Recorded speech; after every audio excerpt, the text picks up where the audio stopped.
వార్షికోత్సవం సందర్భంగా Meenakshi test tube baby centre Guntur నందు ఐవీఎఫ్ ట్రీట్మెంట్ పై 40% రాయితీ. ఎలక్ట్రానిక్ మీడియా, ప్రింట్ మీడియా కూడా మొత్తం కోడై కూస్తున్నా కూడా మోసపోయే వాళ్ళ సంఖ్య విపరీతంగా పెరుగుతూనే ఉంది. మోసం చేసే వారి సంఖ్య డబుల్ అవుతానే ఉంది. ఏమో విచిత్రంగానే ఉంది.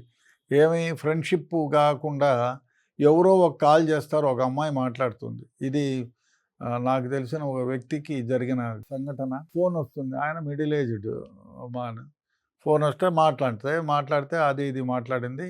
మీరు ఏం చేస్తారు అంకుల్ అంటే ఆయన ఏదో ఆయన వృత్తి గురించి చెప్పాడు. అవునా, వెరీ గ్రేట్ అని ఇది మాట్లాడింది.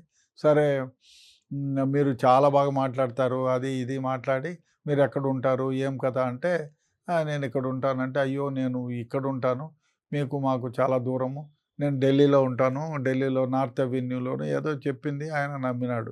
మీరు ఢిల్లీకి రండి ఒకసారి, చాలా బాగా నారాయణ ఏదో చెప్పినాడు. అయిపోయింది, ఒకరోజు అయిపోయింది. మరో సాయంత్రం ఫోన్ చేసి ఇంకొక రకంగా మాట్లాడడం మొదలుపెట్టింది. ఈయన మాట్లాడినాడు. రాత్రి మళ్ళీ 10:30కి మీ మాటలే అస్తమానం నాకు గుర్తొస్తున్నాయి, మీరు చాలా ఇది అది అని మాట్లాడడం మొదలు పెడితే, ఈ ఇంట్లో ఒంటరిగానే ఉన్నాడు. ఆ వైఫ్ వాళ్ళు ఎక్కడో వేరే ఊర్లో ఉంటారు. ఈయన మాట్లాడడం మొదలు పెడితే ఆమె మాట్లాడి మీరంటే నాకు చాలా ఇష్టం, బాగున్నారు, అట్లా ఇట్లా అంటే, సరే వీడు మోసపోయి ప్రపంచంలో లేని విషయాలన్నీ చెప్పేసినాడు. సరే అని పండుకున్నాడు. మరుసటి రోజు మళ్ళీ పగులుపూట స్నానం రాత్రి 11:30కి ఫోన్ చేసింది. నాకు నిద్ర పట్టడం లేదు చూడు అని చెప్పి బట్టలు ఒకటి ఇప్పింది. ఈయన చూస్తా కూర్చున్నారు.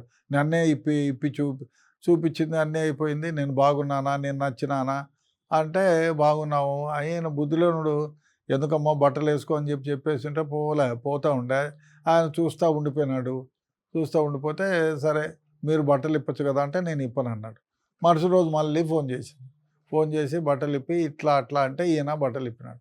ఇప్పితే ఆ రోజు అది మీరు ఎట్లా నన్ను సెక్స్ చేస్తారు అది ఇది మాట్లాడితే, ఆయన ఏదో రెచ్చిపోయి ఈయన ఏదో మాట్లాడితే రేపు మీ ఊరికి వస్తాను, ఎల్లుండి మీ ఊరికి వస్తాను, మీతో కలిసి ఉండాలని ఉంది అట్లా చెప్పి ఆ 3వ రోజు మళ్ళా ఇంకో రోజు ఇట్లా కాల్ వస్తే ఒక మగ గొంతు వస్తుంది. ఆల్ ఆఫ్ ఎ సడన్ మగవాడు అడ్డం వచ్చి, ఏమ్రా నా భార్యను లోపరుచుకున్నావా, నిన్ను చంపేస్తాను, నువ్వు ఎక్కడున్నావు చెప్పు, నాకు నా అకౌంట్లో ఇంత డబ్బులు వేస్తేనే నువ్వు చేసిన చర్యలన్నీ కూడా రికార్డింగ్ చేశాను, నీ ఫోన్లో ఎంతమంది లిస్ట్ ఉందో అన్నీ వాట్సాప్ లిస్టు, నీ ఫోన్ నెంబర్లు అన్నీ తీసుకున్నాను, అందరికీ పంపిస్తాను, నువ్వు న్యూడ్గా ఉండేది, నువ్వు మాట్లాడిండేది, నీ భార్యకు పిల్లలకు నీ ఫ్రెండ్స్కి అందరికీ పంపిస్తాను అంటే, డబ్బులు పంపించు, నా దగ్గర అంత లేవు అని.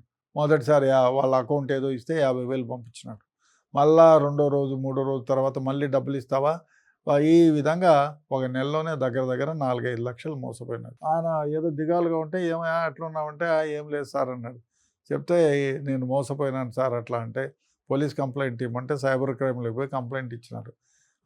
ఆ విధంగా మోసపోయి కంప్లైంట్ ఇస్తే ఆడ చూస్తే వాడు ఎవరినో ఆ అమ్మాయి ఒక అబ్బాయి ఇద్దరు కలిపి నాటకం ఒక గ్యాంగ్ అన్నమాట.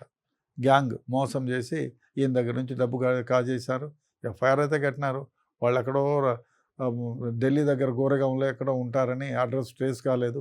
వాళ్ళ ఇచ్చిన టెలిఫోన్ నంబర్లు వాళ్ళ పేరు మీద లేవు, వేరే వాళ్ళ పేరు మీద ఉన్నాయి. ఆ విధంగా వాళ్ళ అకౌంట్లోకి డబ్బులు అయితే పోయినాయి, ఆ అకౌంట్లో నుంచి కూడా డబ్బులు డ్రా చేసేసినారు. సో ఈ ఇన్వెస్టిగేషన్ నడుస్తూ ఉంది.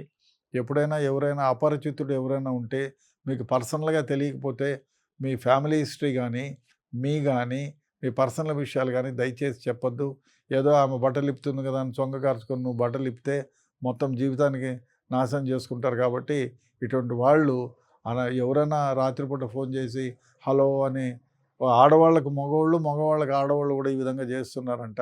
దయచేసి ఇటువంటి వాళ్ళ ఉచ్చులో పడి జీవితాలు నాశనం చేసుకోవద్దు. ఒకవేళ ఆ విధంగా ఇమ్మీడియట్గా ఏదైనా మీరు వేరే ధ్యాసలో ఉండి పొరపాటున మాట్లాడితే అది రికార్డింగ్ చేసి మిమ్మల్ని ఇబ్బంది పెడతారు.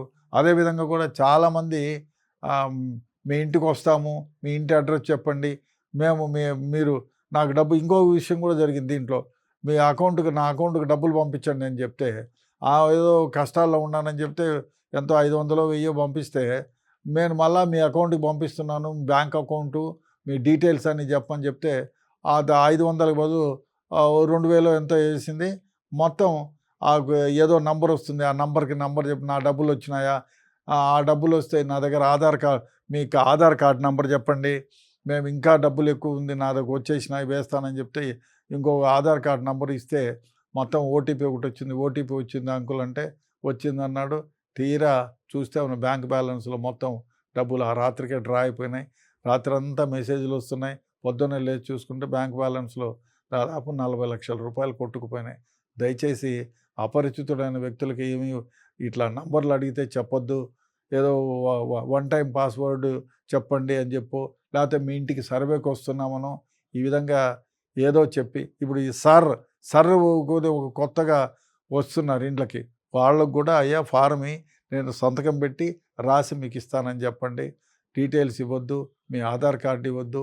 మీకు ఏదన్నా వన్ టైం పాస్వర్డ్ అని ఎవరన్నా అడిగితే మీరు ఈ విధంగా పార్సల్స్ వాళ్ళు కూడా అదే మాట అడుగుతున్నారు ఈ మధ్య. వాళ్ళు కూడా చాలామంది మోసం చేశారు. కాబట్టి పాస్వర్డ్స్ కానీ మీ బ్యాంక్ డీటెయిల్స్ కానీ ఎట్టి పరిస్థితుల్లో ఇవ్వకండి. ఇస్తే మీ డబ్బులు ఖాళీ అయిపోతాయి, మీ బ్యాంక్ బ్యాలెన్స్లు కూడా ఖాళీ అయిపోతాయి.